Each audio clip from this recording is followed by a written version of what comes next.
Oh, I'm exhausted. Any of you have sleep issues out there? Man, in the last week, I had 2 nights where I couldn't even get to sleep till 5 in the morning. What an issue. Let's discuss. So we're discussing insomnia. And insomnia is one of the most common sleep disorders. And it afflicts a lot of people. And if you have suffered from this, please drop a comment below. But I never really dealt with it much in my life until just a couple of years ago. And it's been happening off and on. And I can see now why so many people get frustrated by insomnia, because it's horrible. So insomnia is defined as either problems going to sleep, problems staying asleep, especially waking up in the middle of the night and not being able to go back to sleep, or waking up too early in the morning and you can't get back to sleep, or literally waking up like every hour all night long. So any of those things, and probably more than that, is included in the definition of insomnia. A particular brand of insomnia is difficulty going to sleep. Sometimes I also have the waking up in the middle of the night, and then for some reason I don't get back to sleep for a couple hours or something like that. But most of the time, it's difficulty going to sleep. And it always kind of has the same pattern, like I'll be tired, sleepy, turn off the lights, go to bed. If I don't fall asleep within the first half hour or so, my brain starts working overtime. And it starts going, oh, why aren't we asleep? Is something wrong? What if we don't go to sleep the whole night? And then it just starts spiraling. Now, sometimes I still can go to sleep a couple hours later, but twice in the past week, I have literally not been able to get to sleep for like 6 hours. It's been crazy. So some background here. I come from a family of sleepers. I come from a long line of sleepers. My mother, who lived to be 90, still sleeping great the last 10, 20 years of her life at least. And I went through almost my whole life, no problem sleeping. Maybe like once a year or something, if I was like really excited about something happening and just couldn't get to sleep. But I've always been able to sleep. So this has been a frustrating occurrence for me. And I really started having some problems with insomnia about 2 years ago. I kind of blame the pandemic on this. I don't know if that's really true or not, but I figure we might as well blame everything on the pandemic, so we'll just do that. But that's when I started noticing I started having some issues. And it's only been periodic, like I can go a month or two, sleep relatively okay, and then go through a month where my sleep is really disturbed or I can't get to sleep or whatever. And because I love sleep so much, it's agony for me. I mean, even though technically I'm getting enough sleep in the long run, because if I miss much sleep one night, the next night I sleep fine. So it's never like multiple nights in a row that I'm having this, which is good, because I would lose my mind if that happened. I've had close friends with insomnia in my life, and when I was younger, I had no idea what they were going through, like none at all. And now, I can safely say that I'm part of the Insomnia Club. Yeah. It's like a fellowship. And not really one you want to belong to, but it is.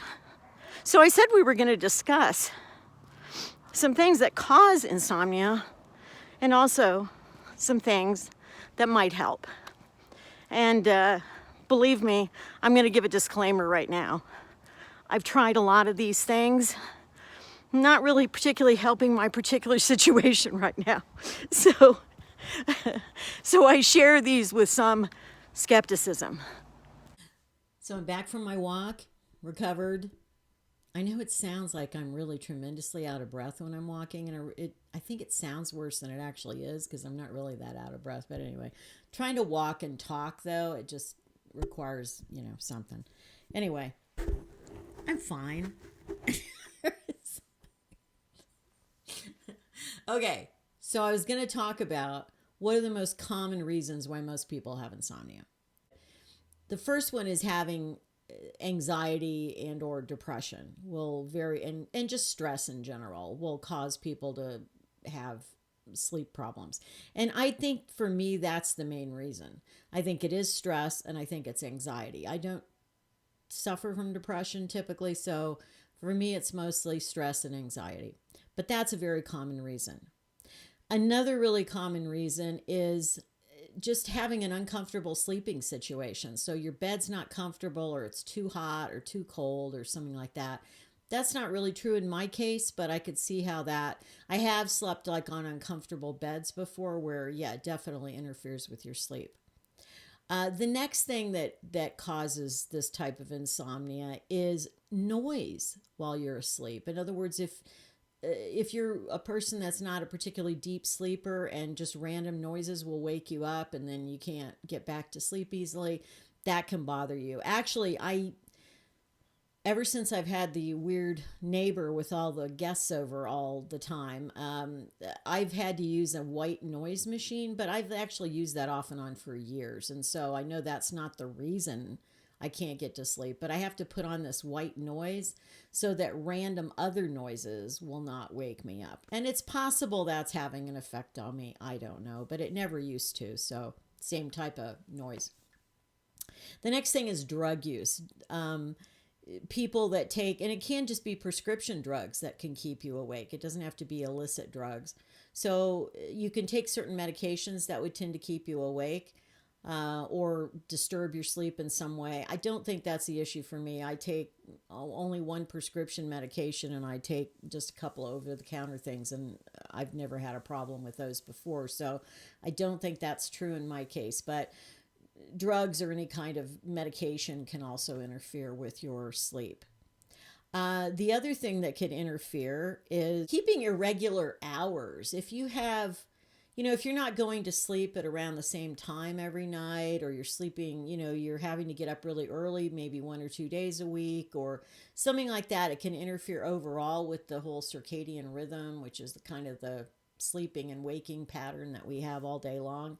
So that could affect you. Again, not really true for me. I tend to go to sleep within around the same window most nights and also get up around the same time. And of course, that varies because if I haven't been able to sleep for 5 hours, I tend to sleep in a little more that morning. So it is possible that that does, do something to cause it. Another thing for some people that causes the disruption is actually taking naps a lot. Now, I've never been a napper.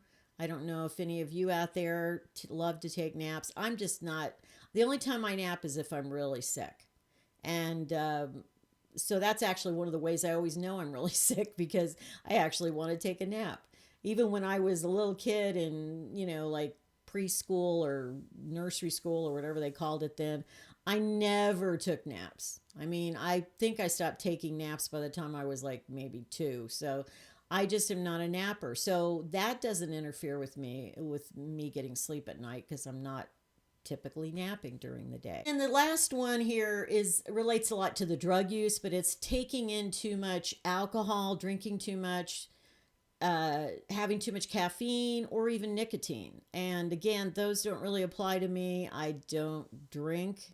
I might have 2, 3 drinks in a whole year. That's how little I drink. And I don't typically drink coffee, so I do drink tea, but the caffeine in tea is not typically a problem. And I also don't drink a glass of tea unless it's herb tea after like 6 p.m. So again, that shouldn't disturb it. And I don't smoke. So the nicotine doesn't, doesn't apply to me. But those are some things that will definitely create insomnia or affect your sleep pattern in some way. So keep those in mind if you're having trouble sleeping, that might be affecting what you're going through. Next, I'm going to talk about what are some things that can actually help insomnia. And again, I've had some mixed results with this. Some things help sometimes and not others. So the first thing I would say is getting some form of exercise during the day, but again, not too close to bedtime. So you want to, get any activity you can before a few hours at least before you go to sleep. And so going for a walk for me is important, or doing any other kind of activity, because that will help kind of make me more tired for, when it comes time for bed. So that's definitely one thing that will help.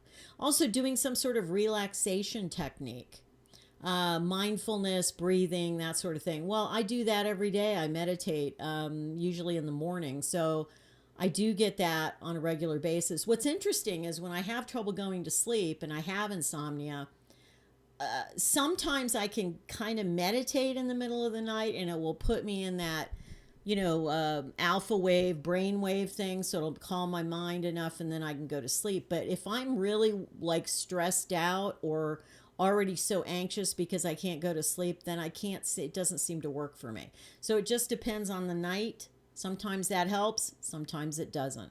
But deep breathing is always a good idea. So when you're having trouble going to sleep, doing some deep breathing in and out, it will relax you to some degree. So it might make the difference.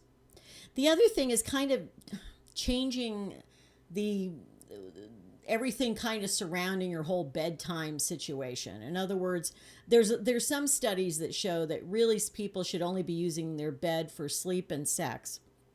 And they shouldn't really be, but I've sat in my bed for most of my adult life when I'm doing work. Like when I was teaching, I'd grade papers while I was sitting in bed. I've watched TV in bed. I've always done that and it's never been a problem. But I can see the wisdom of some of that. Like, for instance, I do tend to be on my computer and watching things until usually bedtime, and it never used to be a problem, but maybe now it is. So actually, the last couple of nights, I've started reading a book. Like, I'll turn off my computer and then I'll just read a book for at least an hour before I turn off the light.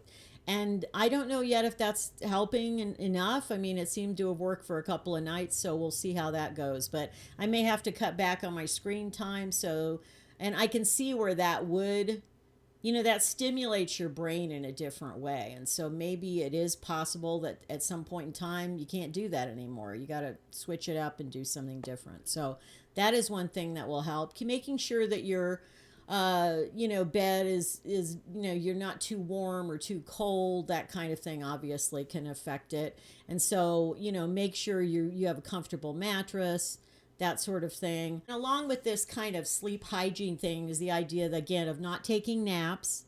But again, some people love their naps. So I don't know, unless it's keeping you from sleeping at night, I don't see the problem for some people doing that. Another one they say, which I'm not really sure I agree with this particular one, is if you're laying in bed and you can't go to sleep, if you haven't gone to sleep in 20 minutes, get up and do something. So get up and walk around, or, I don't know what you're supposed to do, honestly, because I don't do that one. Now, maybe that does work. If it does, drop a comment below. Let me know if that works for you.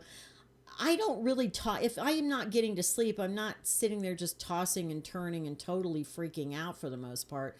But for me, I like the idea that even if I'm not sleeping, I'm relaxing as much as possible and I've got my eyes closed and I don't really want to get up and do something. Now, the one thing I have noticed one time when I was having trouble sleeping, one thing that helped is I play guitar and I like music. And so I remember getting up one time in the middle of the night and playing some guitar just in the dark for like 20 minutes. And actually that seemed to kind of calm me, because to me, music is meditation. So it's just a different type of meditation.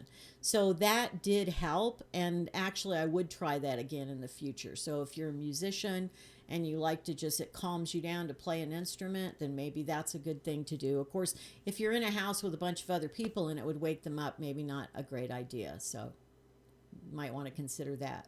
And some things that help are lifestyle changes. So, again, if you're taking in too much caffeine or nicotine or alcohol, then you may want to address that and take a look at that. There's certain things, even drinking too much water before bedtime, especially if you're older like I am, and it makes you get up to go to the bathroom a lot, that can disrupt your sleep. So, just being aware of that. I can say that age really does, in my point of view with this, I believe age does play a role here. And I don't think it's a coincidence that I started having problems as I've gotten older, because I never used to have problems sleeping. But, age does weird things. And of course, you can't really do anything about the age part of this. So you kind of got to go with the flow. Now, taking over the counter medications or going to your doctor and taking prescription medications to sleep, that's up to you. I'm always leery of taking medications to sleep because, first of all, I don't want to get addicted to something that then I have to go to sleep. But I actually have tried a couple of over the counter, which are, they're not addictive. And they really didn't work very well for me.